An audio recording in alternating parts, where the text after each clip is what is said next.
Bonjour à toutes et à tous et bienvenue dans le podcast Au cœur de l'éveil, un espace dédié au développement spirituel, à l'autonomie et à l'empuissancement.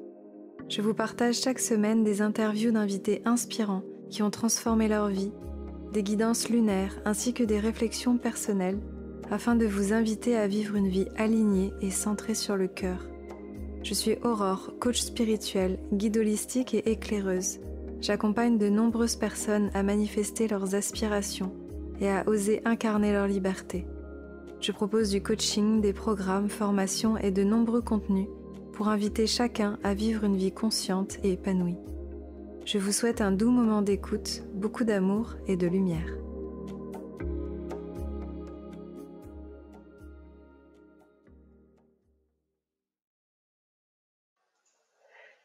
Bonjour à tous, je suis ravie de vous retrouver aujourd'hui pour un nouveau podcast, une interview éveillée avec encore une invitée que j'adore et qui m'inspire, c'est Brunhilde. Comment est-ce que tu vas ?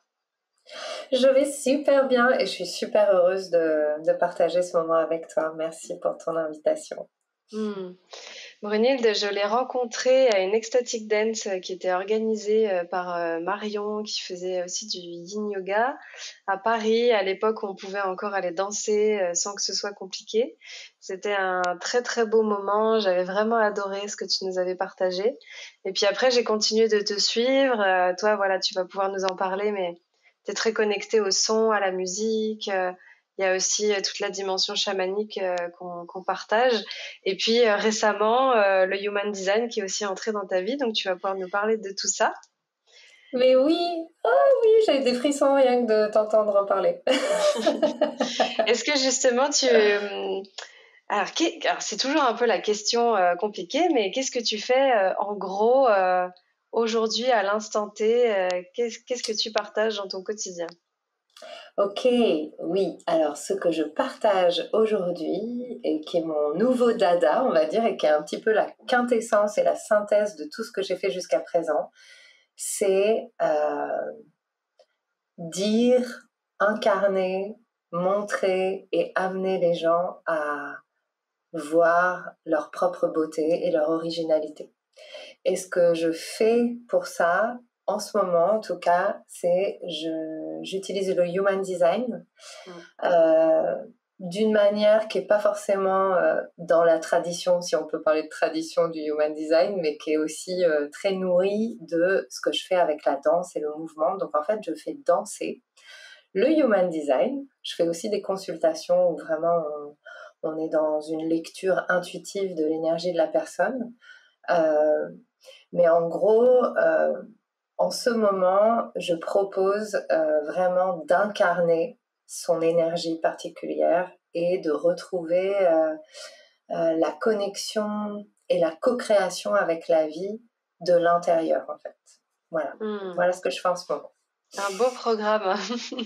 Puis c'est assez original au final de mélanger le Human Design, le mouvement, le corps. C'est quelque chose qui se fait pas trop. En général, ça reste assez intellectuel, je trouve. Et puis, on a tendance à vite s'enfermer dans des étiquettes et ensuite pas trop savoir quoi en faire.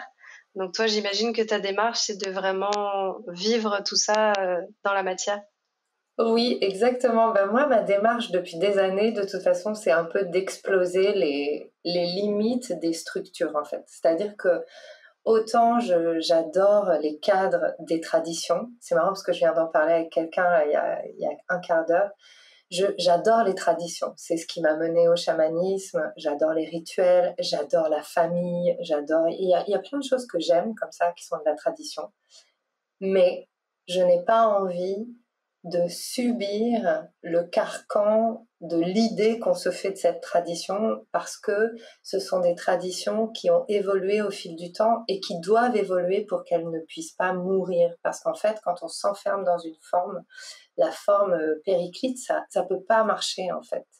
Les formes, elles, pour moi, elles sont faites, et les structures, elles sont faites pour évoluer. Et donc, ce que j'aime, c'est prendre quelque chose qui me parle, l'avoir comme cadre, comme support, mais à l'intérieur, trouver ma liberté. Et les cadres, c'est des opportunités de trouver notre liberté. Et on a toujours deux choix, parce que notre cerveau, il est encore, en tout cas à ce jour, il fonctionne encore comme ça. Soit on considère que les cadres sont des prisons et donc on subit en fait le cadre et c'est ce qui fait que on peut s'enfermer dans des pratiques en se disant non ça doit être comme ça, le chamanisme ça se pratique comme ça et pas autrement, etc. Le human design c'est comme ça, pas autrement. Soit on choisit que ce cadre c'est une possibilité de respecter bien sûr la tradition mais aussi de la faire évoluer pour pouvoir la partager avec des gens qui en fait n'y sont pas forcément encore sensibles et qui du coup vont pouvoir recevoir ces enseignements aussi à partir de leur conscience d'aujourd'hui, donc de leur modernité.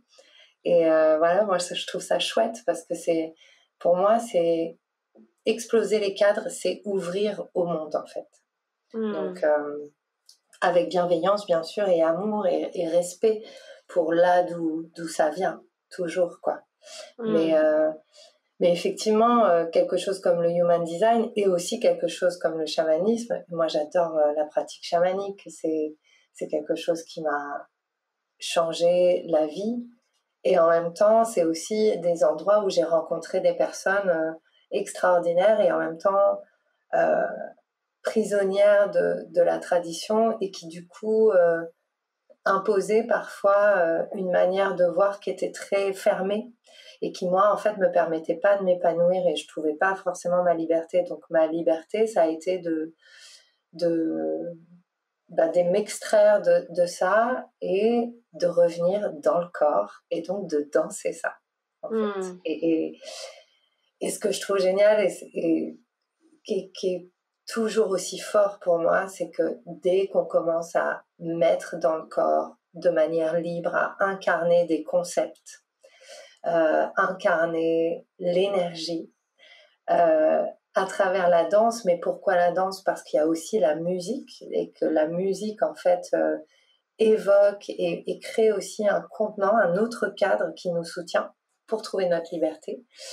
Dès qu'on met les concepts dans le corps, en fait, on reçoit notre propre interprétation des concepts. Et donc, à partir de ce moment-là, c'est notre sagesse qui va parler et on peut faire évoluer notre vision de quelque chose qui était très mental et on peut vraiment s'approprier les choses, en fait. Et alors justement, pour qu'on essaie de voir un petit peu comment est-ce que ça pourrait fonctionner, toi c'est quoi ton type? Tu es projecteur, c'est ça? Oui, moi je suis projecteur. Ok. Et toi, qu'est-ce que t'es, toi Moi, je suis générateur. Ah, tu es la Beyoncé. Tout à fait. J'aime ça. J'aime la comparaison. Oui, bravo. Yes, tu es la diva. Super, ça te va extrêmement bien. C'est intéressant, t'as des archétypes pour chaque profil du coup? Il y a quelques archétypes. Alors en fait, je change. Alors, et voilà, par exemple, je varie les archétypes en fonction de mon humeur et de ce que j'ai découvert dans ma journée. Donc, ouais, projecteur, Barack Obama. J'adore en même temps à la fois cette espèce de, on va dire de novation. Enfin, il a innové quelque chose. Et en même temps, il y a toujours cette espèce de retenue que j'aime beaucoup chez cette personne. Et en même temps, qui est à la fois fun et tout ça. Mais ouais, j'ai des archétypes qui évoluent en fonction de mon humeur, on va dire. Et du coup, ta question, excuse-moi, sur projecteur. Non, mais du coup, je suis intéressée de voir comment est-ce que tu pas définirais, mais qui tu vois justement pour les manifesteurs et manifesteurs générateurs. Alors, il y a les réflecteurs aussi. Ils sont pas beaucoup, mais... Ouais, pour les réflecteurs, pour moi, je dis que c'est vraiment les licornes cosmiques. Donc, c'est les licornes incarnées, les Harry Potter d'aujourd'hui. Enfin, non, Harry Potter, il serait peut-être plus manifesteur-générateur, mais c'est vraiment les magiciens, en fait, et qui arrivent à voir, en fait, le monde tel qu'il est et à nous renvoyer cette image en fait du monde, de notre évolution, de là où on en est aujourd'hui. Donc j'en connais deux. deux personnellement. J'ai ma toute première coach et réflecteur et que j'ai rencontrée il y a des années, qui est super et qui a un podcast magnifique qui s'appelle Earth. Attends, je confonds avec deux podcasts. Avant, c'était Dream, Freedom, Beauty et maintenant, c'est Earth quelque chose. Je vous redirai. Elle a créé toute une communauté justement où en fait c'est une autre manière de fonctionner même sur le en ligne et tout ça. Donc j'aime beaucoup cette idée que on apporte notre magie quand on est réflecteur. Pour moi, les manifesteurs, un manifesteur, j'ai pas de, tu vois, là c'est la ligne blanche. Mais ben justement, Marion, dont tu as parlé tout à l'heure, Marion est manifesteur. On a parlé hier parce qu'elle est dans le programme que je propose cette semaine de danse et human design. Et oui, c'est cette énergie pour moi d'indépendance et de liberté totale et de, entre guillemets, I don't give a... Je m'en fous, quoi. J'y vais, quoi. En fait, comme c'est un peu, ben moi, j'ai une vision de la vie et je vous en... et j'y vais à fond. Donc, ouais, c'est l'innovateur et le leader, en fait. Le leader qui n'a pas froid aux yeux, le pionnier. Je vois bien Gabriel Roth me plaît beaucoup. C'est vraiment des espèces de rebelles sacrés comme ça. Qui est-ce qui pourrait vous parler en manifesteur? Peut-être, comment il s'appelle celui qui a les cheveux longs, l'ex de Katy Perry, là, qui est très engagé dans plein de choses. Orlando Bloom? Non, c'est pas son ex. Non, tu sais. Ah, mais oui, Russell Brand. Voilà. Mais exactement, bah grave, Russell Brand, le rebelle, quoi. Genre, complètement. Et qui a complètement aussi, c'est hyper intéressant parce que c'est vraiment pour moi une personne qui était quand même dans un certain truc, qui était un peu conditionnée par tout son environnement, en fait, et qui justement a complètement changé de direction pour incarner vraiment le leader spirituel, et aussi à partir de son expérience qui a été compliquée aussi quand même, parce qu'il est passé par plein de phases d'addiction, et comment il a transformé en fait son expérience pour transmettre et accompagner d'autres. Et pour moi, ce human design et ces outils en fait qu'on rencontre dans notre vie, ils sont là pour ça en fait. Ils sont là pour qu'on vienne partager notre expérience de la vie et notre... en fait, on est comme un prisme sacré à travers lequel on reçoit les expériences, les pratiques et tout ça, mais ce qu'on va en faire, c'est ça qui est intéressant pour moi, en fait. C'est ça qui va faire la magie de notre vie, en fait. On n'est plus à un moment du monde, pour moi, où on n'est plus à un moment de l'histoire où, en fait, juste on consomme les choses. On est tous, en fait, des acteurs. Et ce qui est important pour chacun d'entre nous, je pense, c'est d'avoir le courage aussi de dire, bah, ok, j'ai reçu tel enseignement, ça me parle, mais je vais proposer mon expérience de l'enseignement lui-même, en fait, qui va être unique. Et pour tout, ça va être comme ça. Moi, je suis protéiforme. C'est-à-dire que, en fait, je sais que j'ai beaucoup de mal avec les formes fixes. C'est difficile pour moi. Les formes doivent être évolutives. Et moi-même, je dois être toujours dans l'évolution, sinon je m'ennuie, en fait. Je m'ennuie, et je trouve qu'à un moment où énergétiquement, on sent aussi que notre monde, il est en train d'évoluer, il y a des choses qui se passent et qui vont très, très, très, très, très, très vite. Développer notre capacité à évoluer en même temps que cette énergie qui change, ça va être hyper important pour s'accompagner les uns les autres dans les changements qui sont en train d'arriver, en fait. Et si justement on cherche trop à s'accrocher à ce qui était, ben là on risque en fait de pas pouvoir suivre et d'être dans l'incompréhension totale du changement qui est en train d'advenir en fait. Ouais, c'est Donc c'est intéressant. rester ouvert. C'est intéressant dans tout ce que tu partages, parce que moi j'entends vraiment dans tes mots qu'il y a vraiment un lien avec les transits qu'on est en train de vivre, le fait de voilà, accepter que ce qui était avant ne sera plus après. Ça c'est vraiment très Verseau, le fait de se dire que voilà, on est en train de créer quelque chose de complètement nouveau, de devoir accepter qu'il y a des nouveaux systèmes qui se mettent en place. Et puis, cette dimension d'incarner, justement, comme tu dis, avant, on avait tendance à beaucoup consommer, à se renseigner sur plein de choses. Et ça, c'était les nœuds en Gémeaux. Et à la fin du mois, là, fin décembre, parce que là, aujourd'hui, on est le 14, bah ça va changer. Et on va se diriger vers l'énergie du taureau, qui est vraiment une invitation à vivre de la sensualité, l'essence, se reconnecter à la terre, accepter de faire les choses lentement mais sûrement, avec plus de sagesse. Et tu parlais de la beauté au tout début du podcast, et l'énergie du taureau, c'est aussi très connecté à comment est-ce que j'ai la capacité de voir la beauté partout autour de moi et de faire des choix par rapport à tout ça. Enfin, j'imagine que ça résonne aussi chez toi du coup. Mais carrément, oh là là, mais c'est... en fait, quand tu étais en train de parler, je me disais, ah mais c'est dingue, mais c'est exactement ce que je ressens comme appel à l'intérieur. C'est... jusqu'à présent, franchement, pour être honnête, jusqu'à présent, j'ai beaucoup résisté à cet appel. J'avais peur, en fait, de vraiment partager ce qui m'anime, et du coup, j'étais toujours un petit peu en retrait. Je faisais les choses quand même, mais il y avait toujours un petit peu ce truc de me dire, ah, mais non, mais qui je suis pour gna gna gna, etc., etc.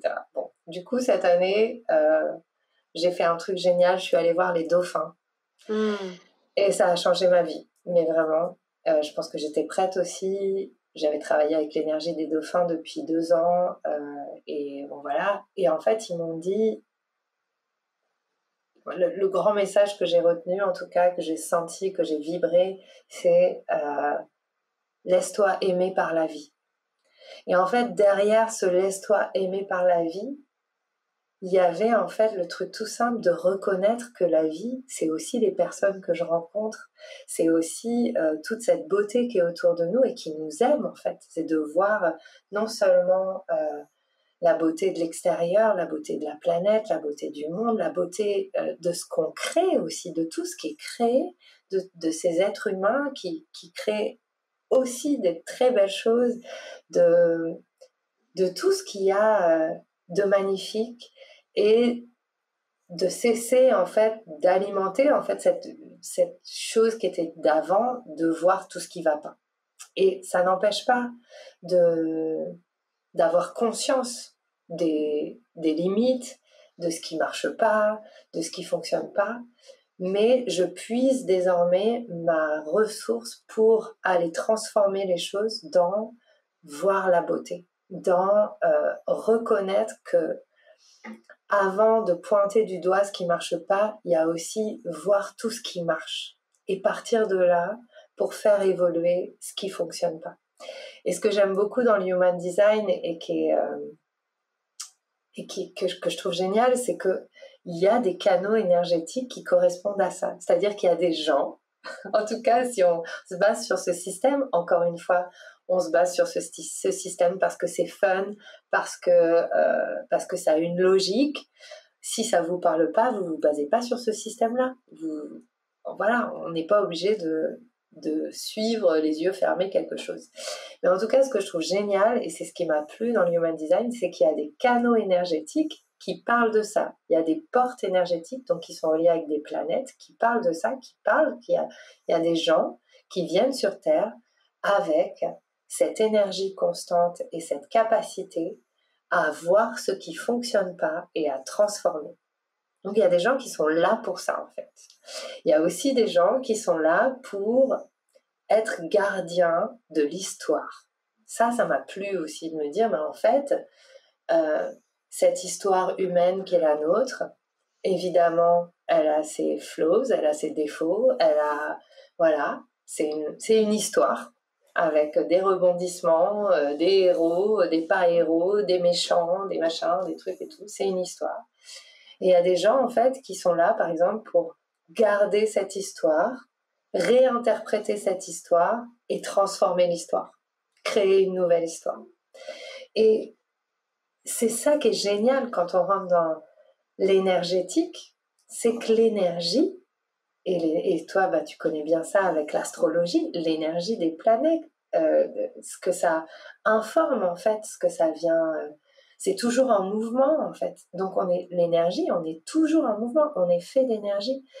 Et pour moi, c'est tellement un message d'espoir de se dire, mais en fait, tout est toujours possible, puisque cette énergie qui nous traverse, qui nous fait, elle est en perpétuelle évolution. Et nous, en tant qu'êtres humains, on est là pour évoluer. Le propre de l'évolution, c'est d'évoluer. Donc on ne peut que aller, aujourd'hui, pour moi, on ne peut que aller vers le mieux à partir du moment où on s'appuie sur ce qui est beau. Voilà, ça c'est mon truc. C'est mon truc. Tu vois, je trouve que et la pratique chamanique c'est génial aussi, mais tu vois, on peut aussi rester vachement dans je vais à la rencontre de mes ombres, je vais voir mes ombres, je vais aller nettoyer, enfin de faire des cérémonies qui sont extraordinaires, bien sûr, c'est génial de travailler avec les plantes etc. et de faire face aussi à nos ombres parce que c'est important de les voir. Mais quand on a fait ce travail-là, et je pense que beaucoup d'entre nous, on a passé beaucoup de temps à aller découvrir nos ombres aussi, on sait qu'elles sont là et on sait de toute façon qu'elles font partie de la vie et qu'elles reviendront nous visiter. Mais du coup, à un moment donné, pour moi, ça a été aussi cette année de choisir de ne plus aller que travailler sur ce qui ne va pas, mais d'honorer ce qui va aussi chez moi. Et du coup, ça m'amène aussi à avoir un regard sur mes ombres qui est vachement plus plein d'amour. Et de me dire, en fait, mes ombres, c'est aussi mes trésors. Cette année, d'aller reconnaître que, je crois que, je sais pas si toi tu avais vu ce post que j'ai partagé, d'aller reconnaître qu'en fait, j'avais peur des autres et que j'étais hyper jalouse ou que j'avais vachement d'envie par rapport à des personnes qui me faisaient peur parce qu'en fait, j'avais l'impression qu'elles étaient mieux que moi, etc. Aller voir cette ombre-là, aller la reconnaître que du coup, ça générait en moi tout un truc pour me protéger, je jugeais beaucoup l'extérieur. Mais ça a été mon plus beau trésor, en fait, cette année. Parce que d'un coup, en allant voir ça, j'ai pu lâcher la protection et me prendre dans les bras et comprendre pourquoi ça c'était là. Et d'un coup, il y a une porte d'amour pour les autres, justement, qui s'est ouverte. Et une ouverture aux personnes extraordinaires qui font plein de choses où je ne suis pas encore. Mais du coup, de reconnaître pas l'envie que ça génère, mais l'inspiration, en fait, que ça crée. Et donc, nos ombres, elles sont aussi nos amies dans ce sens-là, où elles vont nous permettre de voir là où on a besoin nous-mêmes d'aller nous aimer, en fait. Il n'y a que nous qui puissions nous apporter ça. Et c'est intéressant parce que c'est vrai que j'observe aussi, et on en a parlé avec certaines des praticiennes avec qui je suis en lien, qu'effectivement, il y a comme plusieurs étapes où, tu vois, tu as la première étape d'aller voir les ombres, d'aller nettoyer un peu, de déblayer, et puis comme si au bout d'un moment, bon, bah, comme tu dis, il faut accepter d'aller enfin dans la lumière, parce qu'il peut y avoir ce piège, justement, de se complaire dans l'ombre et de dire oui, mais j'ai encore des choses à nettoyer, j'ai tout le temps des choses à guérir, et puis il y a encore ça, il y a encore ça, et en fait, c'est infini. Donc si on reste dans cet espace-là, en fait, on peut se torturer toute notre vie, alors que je pense que effectivement le vrai challenge c'est de se dire bon ok maintenant it's time, je vais reconnaître ma lumière et je vais l'incarner et puis je la montre quoi. Exactement. Et puis en fait c'est aussi libérateur de se dire et si cette ombre elle ne part, si elle part pas, si elle reste là jusqu'à la fin de mes jours, bon, est-ce que je vais m'empêcher de vivre sous prétexte que je suis pas parfait, sous prétexte que à l'image de mon ego ou en fonction de ce que mon cerveau est en train de me raconter. Je suis pas assez bien, je suis trop comme ci, je suis pas assez comme ça, etc. Est-ce que je vais m'empêcher de vivre et est-ce que je vais m'empêcher de partager les belles choses que j'ai à partager sous prétexte que je suis pas encore parfaite, parce que moi c'était vraiment autour de ça, autour de la perfection, autour de aussi beaucoup de je pense beaucoup d'émotions que j'avais pas été en mesure d'accueillir aussi dans ma vie, notamment dans mon parcours musical. Et qui finalement étaient toujours là parce que j'ai commencé la musique quand j'avais 14 ans, c'est devenu mon métier quand j'avais 17 ans et en fait j'ai tout entendu et c'est venu matcher. Alors il y a toujours eu l'amour inconditionnel, la musique c'est mon plus grand amour, j'en ai fait beaucoup, j'adore ça, etc. Mais à travers ce chemin musical il y a eu toutes mes ombres justement qui ont été là et qui ont vibré, le rejet, les auditions, pas être pris, pas être assez bon, pas assez noir, pas assez de vibrato, trop de vibrato, pas assez aigu, trop grave, machin, ceci, cela, enfin tous les trucs en fait qu'on retrouve dans le milieu musical et qui font aussi que en ayant commencé la musique à 14 ans, c'est aujourd'hui, à bientôt 44 ans, que je vais sortir mon premier album solo. Et ça a été un cheminement de folie jusqu'au dernier moment, jusqu'au mi-novembre. J'étais là, non, mais j'appuie pas sur le bouton pour faire la campagne Ulule, pour sortir le disque, c'est trop nul, c'est pas assez ceci, c'est trop cela, etc. Et en fait, c'est la personne avec qui je travaille en ce moment qui m'a dit, mais tu sais, tu peux être un peu mal dans ta peau parfois et ça ne t'empêche pas d'accompagner des personnes et ça ne t'empêche pas d'aller là où tu as envie d'aller. Ça ne doit pas empêcher tes rêves en fait. Et donc j'ai appuyé sur le bouton, la campagne est sortie et ça a transformé totalement ma vision de moi-même en fait. C'est grave. Alors sur le premier jour j'étais hyper mal, c'était un peu dur parce que justement je pense qu'il est important aussi de se souvenir sur ce chemin d'évolution, c'est que comme tu dis on fonctionne par paliers et quand on prend une décision on n'est pas encore tout à fait vibratoirement accordé à la décision qu'on a prise. Et du coup, le cerveau, le temps qu'en fait l'énergie s'accorde à cette nouvelle évolution, en fait, notre cerveau, il va faire tout ce qu'il peut pour nous rappeler toutes nos peurs, tout ce qui va pas et tout. Et donc, quand j'ai appuyé sur le bouton et que j'ai mis la campagne en ligne, le lendemain, j'étais hyper mal. Mais j'étais quatrième dessous à me dire mais qu'est-ce que j'ai fait maintenant, ça va jamais marcher, les gens vont jamais me soutenir. Enfin, il y avait tous ces trucs autour du rejet et tout ça qui était présent. Et ce qui m'a aidée dans ce moment-là, c'est ma communauté. C'est d'avoir des personnes avec qui parler. C'est d'avoir justement pu m'ouvrir à dire ça, à ne pas avoir honte de partager ce que j'estimais qui était en dessous de l'image que j'avais de moi, en fait. Donc, beaucoup d'ego spirituel, j'avais. J'ai certainement toujours, mais voilà. Et du coup, c'était vraiment de m'ouvrir à ça, en fait, et d'accepter avec vulnérabilité et avec amour ce gap entre le moment où en fait on prend la décision, on saute dans le vide, et le moment où il y a le filet qui est bien là, mais on le voit peut-être pas tout de suite, et du coup dans la chute là il y a ça va jamais marcher, au secours, et voilà, et du coup ça m'a transformée énergétiquement de l'intérieur. Il y a eu vraiment quelque chose de ce que tu disais, je suis passée au taureau, quoi. Je suis passée à la beauté, à vivre ma vie, en fait, à arrêter d'essayer de vivre une vie qui n'arrivera jamais parce que je suis toujours en train d'imaginer qu'elle est censée être mieux que celle que j'ai, en fait.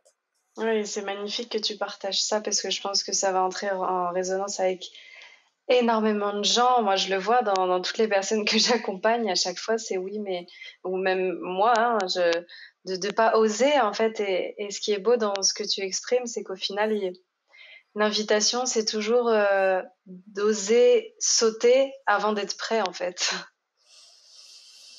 Ben, on n'est jamais prêt, on dit ça pour les femmes qui sont enceintes qui vont être parents, les couples qui vont être parents et tout ça. On dit, ben non, mais on n'est jamais prêt. Moi, je comprenais pas trop cette phrase, mais maintenant, je la comprends bien, en fait. On n'est jamais prêt.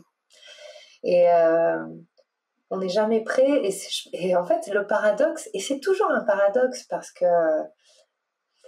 que en même temps, la grande force que j'ai toujours eue et que tu as aussi, c'est que on a quand même toujours sauté dans le vide en faisant du live, en faisant des ateliers, alors pour moi en étant sur scène, en étant DJ. Je suis arrivée tellement de fois dans des ateliers de danse que je propose ou des ecstatic dance, en ayant juste une idée, une intention, mais sans avoir préparé la musique parce que pour moi c'est dans le moment.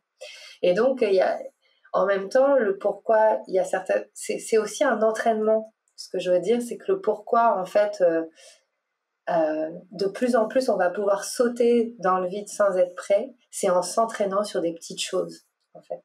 Et de plus en plus, pour moi,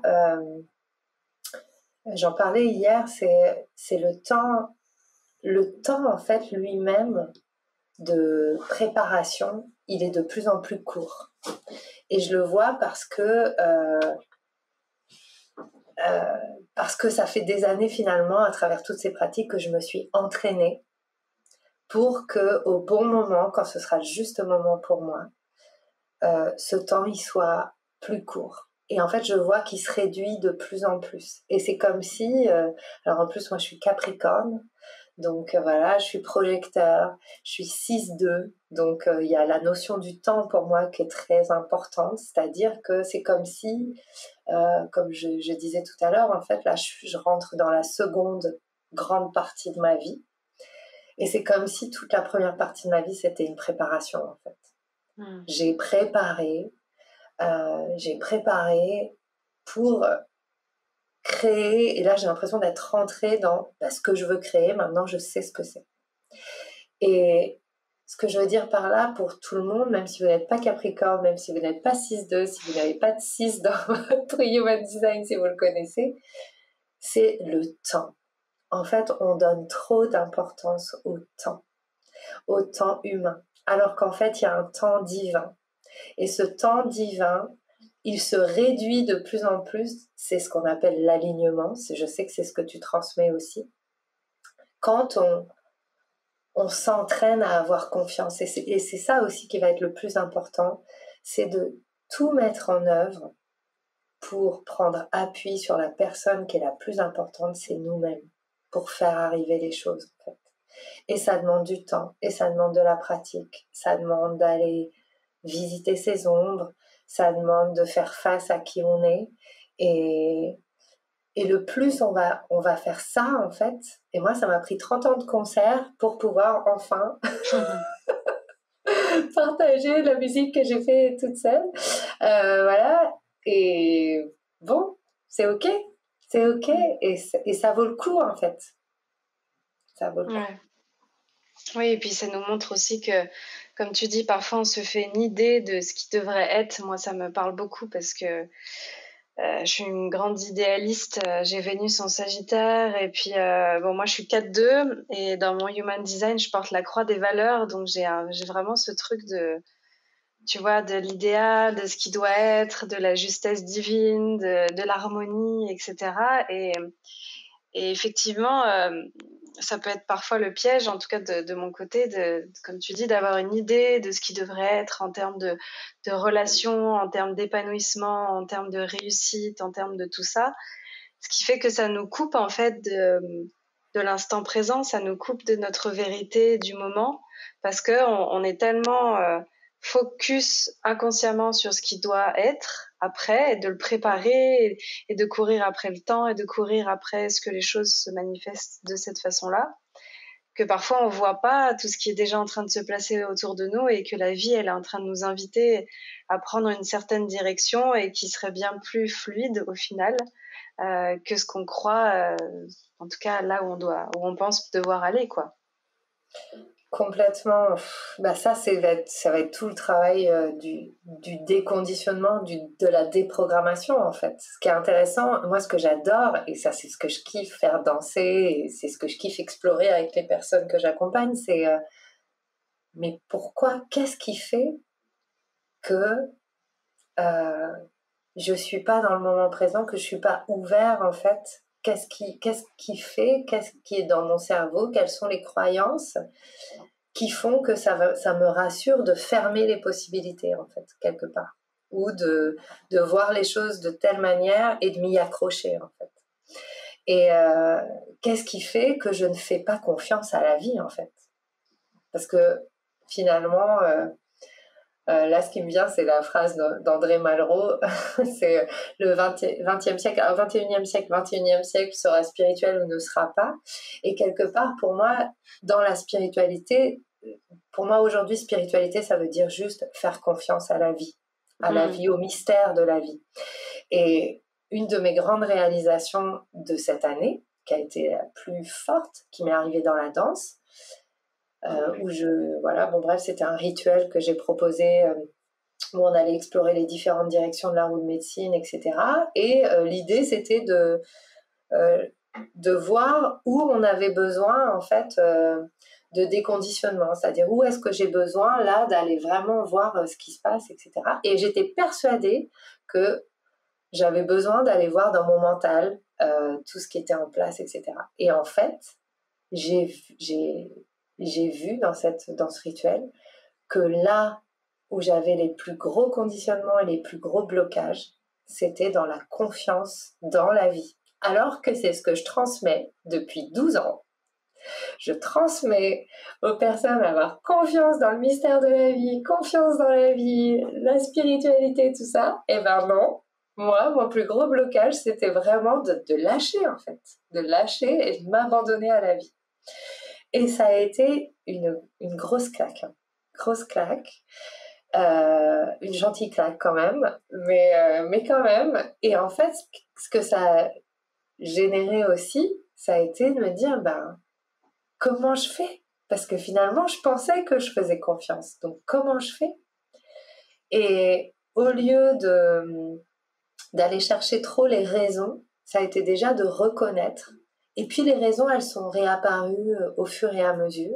Ça m'a permis aussi d'aller panser des blessures, de nettoyer tout ça. Et puis quand j'ai été prête, les dauphins sont arrivés et là, ça a fait clac, clac, clac. Et je pense que quand on voit un dauphin, voire 100 dauphins en vrai nager tout autour de soi, à un moment, on se dit, ok, la vie c'est merveilleux, j'ai confiance dans la vie. C'est dingue. Et ouais, je pense que dès qu'on s'accroche à quelque chose et qu'on pense que ça dépend de notre humain, de l'humain en nous, c'est qu'il y a quelque chose à aller rééquilibrer dans notre confiance dans la vie, dans ce qui nous dépasse, en fait. Et c'est ça aussi qui fait qu'on se ferme aux possibilités. Et je connais bien aussi ce sujet, quoi. Ouais, merci vraiment de déposer ça parce que moi, je suis en très très forte résonance avec ça. Je le vis depuis plusieurs mois où moi aussi j'étais à transmettre le lâcher prise, l'écoute, l'univers et blablabla.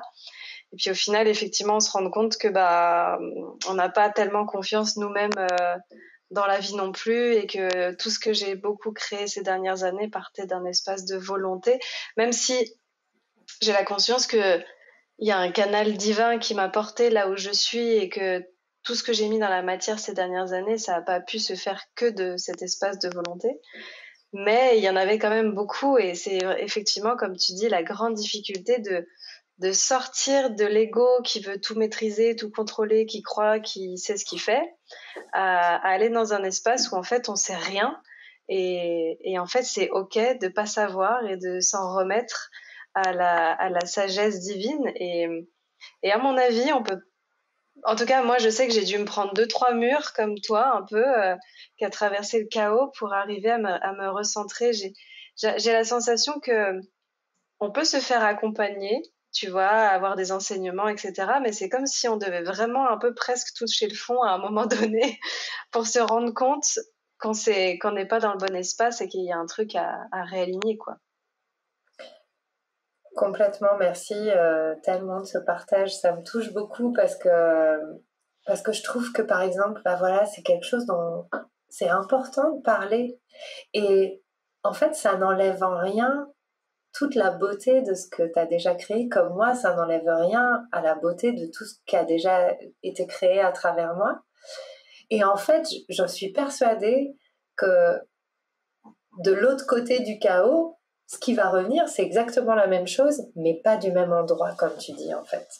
Et c'est juste que en nous, on a plusieurs dimensions et on a la dimension humaine. Et cette dimension humaine, elle a pris cher dans sa vie parce qu'on est des humains et que c'est difficile de se dire que je nais dans ce monde et il n'y a rien qui me touche. C'est impossible.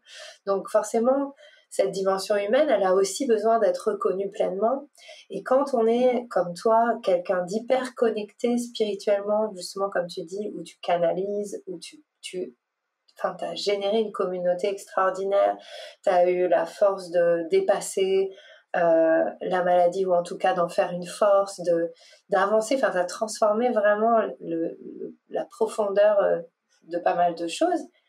Mais en même temps, il y a un temps humain pour ça aussi où tout ça, c'est exactement ce que tu as à transmettre et forcément, c'est ce qui te fait. Et si tu l'as transmis, c'est parce que tu as aussi besoin de l'apprendre. Et donc, en fait, je te dis ça parce que je parle de moi, en fait. Hein. C'est exactement la même chose pour moi. Et du coup, ce dont je me suis rendu compte, c'est que j'ai traversé un chaos de ouf, mais vraiment. Je pense que j'ai pleuré tous les jours pendant 5 mois, mais presque non-stop. Je me suis bien nettoyée. J'ai cru que je n'allais jamais m'en sortir. Il y a eu un moment où je me suis dit, mais où? Mais quoi? Mais rien, rien.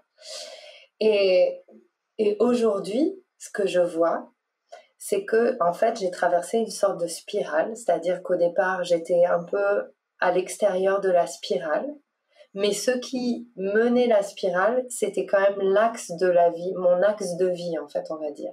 Mon énergie, mon core energy, quoi, l'énergie principale qui m'anime. Elle a toujours été là, sauf que effectivement, avant, ça partait de l'humain en moi qui a souffert, qui a pris cher, qui a besoin de reconnaissance, qui a besoin de trouver une place, qui a envie de faire de son mieux, mais en même temps, il veut faire de son mieux pour les autres parce qu'il n'arrive pas à faire de son mieux pour lui-même. En tout cas, ça, c'était vraiment pour moi ça. Et je savais absolument pas prendre soin de moi, en fait. Et du coup, ce que je vois là aujourd'hui, c'est que en fait, j'ai avancé dans la spirale. Je suis pas au cœur de la spirale parce que ça me prendra toute ma vie. Mais en tout cas, j'ai un peu avancé dans la spirale. Et finalement, il n'y a rien qu'à changer dans ce que je transmets, dans ce que j'enseigne. C'est juste que je le vis dans mon cœur, en fait, parce que je l'ai vécu pour moi. Et donc, du coup, c'est la même chose, mais c'est juste à une couche différente, à un niveau différent, en fait. Donc, c'est important aussi, je partage ça parce que moi, j'ai un peu une tendance à jeter parfois le bébé avec l'eau du bain. À me dire, ah ben non, mais tout ce que j'ai fait avant, avec vraiment ce truc un peu dramatique de tout ce que j'ai fait avant, c'était nul. C'était pas vraiment moi, j'étais pas authentique, j'étais pas gna gna, et puis du coup à reprendre mes fouets et à me flageller le dos et tout ça. Non, en fait, ce qui était avant, c'était super aussi, c'est ce qui permet l'évolution aujourd'hui. Donc, c'est à honorer aussi et honorer tous nos passages de vie, en fait.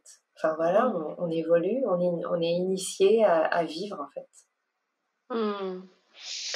Magnifique, on pourrait parler de ça pendant des heures et j'avoue Carrément. que ça fait déjà 43 minutes, mais en tout cas je trouve que c'est vraiment magique qu'on ait pu terminer là-dessus et voilà, je serais ravie qu'on repartage pour voir où on en est dans quelques mois et je suis sûre qu'il y aura encore eu du mouvement. En tout cas, je Avec suis grand vraiment plaisir. j'ai énormément de reconnaissance pour voilà, la discussion qu'on a eue.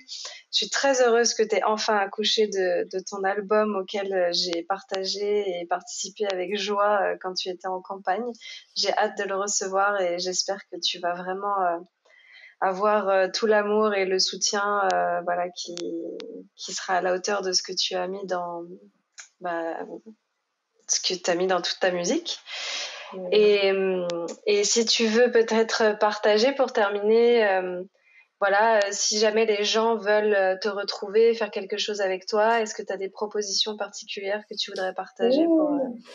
Oh oui, j'ai plein de propositions. Alors, je ne sais pas quand va être diffusé le podcast, mais je fais un passage à la nouvelle année. Ça s'appelle Momentum, donc ce sera sur 5 jours, 5 rituels où on va vraiment aller justement faire le bilan de cette année 2021 et appeler notre vision et notre élan pour 2022. Et évidemment, on va le faire dans la danse, dans les rituels chamaniques, et puis c'est sur Zoom, donc on peut le faire de chez soi. Il y a des invitations à aller faire ses propres rituels, etc. Donc ça, c'est pour mon passage à la nouvelle année. Et puis sinon, je fais des lectures de design. Bien sûr, je propose des lectures d'1 heure ou d'1 heure et demie. Si vous voulez me contacter pour ça, le plus simple, c'est vraiment Instagram et Facebook. À ce jour, en fait, je n'ai plus de site internet pour l'instant. Voilà, je suis en train de créer une plateforme avec les cours en ligne que je propose, où tout va être rassemblé là. Mais pour l'instant, j'ai plus de site internet parce que j'avais besoin que ce soit simple. J'avais besoin de simplifier. Donc Instagram, c'est @brunehild_divine-créatrix, mais je pense que tu vas mettre le lien dans les infos du podcast. Et puis sur Facebook, c'est mon nom, Brunehild Yvrande, avec un Y. C'est le nom d'une rivière. Et voilà, et mon nom chamanique, c'est Intimayuk. Vous pouvez aussi me retrouver avec ce nom-là. Et ça veut dire rivière de soleil. Donc en fait, j'étais vraiment faite pour couler avec la vie et je ne le savais pas encore. Donc voilà, n'hésitez pas à me contacter, à me poser des questions. Il y a plein de choses qui arrivent pour 2022, notamment pas mal de programmes autour du human design et du business, et du business, voilà, comment créer ce que j'ai à créer, et surtout comment incarner ça, comment incarner dans le corps. Donc il y aura toujours de la musique, il y aura toujours de la danse. Voilà. Génial. En tout cas, moi, je vais suivre tout ça, ça m'intéresse. Et je te souhaite plein de belles choses. Merci d'avoir partagé tout ça avec nous. N'hésitez pas à aller suivre Brunhilde, elle fait des choses magiques. Et merci à tout le monde de nous avoir écoutés. Et on se retrouvera bientôt pour un prochain podcast. Merci Brunhilde. Merci à toi. Merci à toi, merci à tous.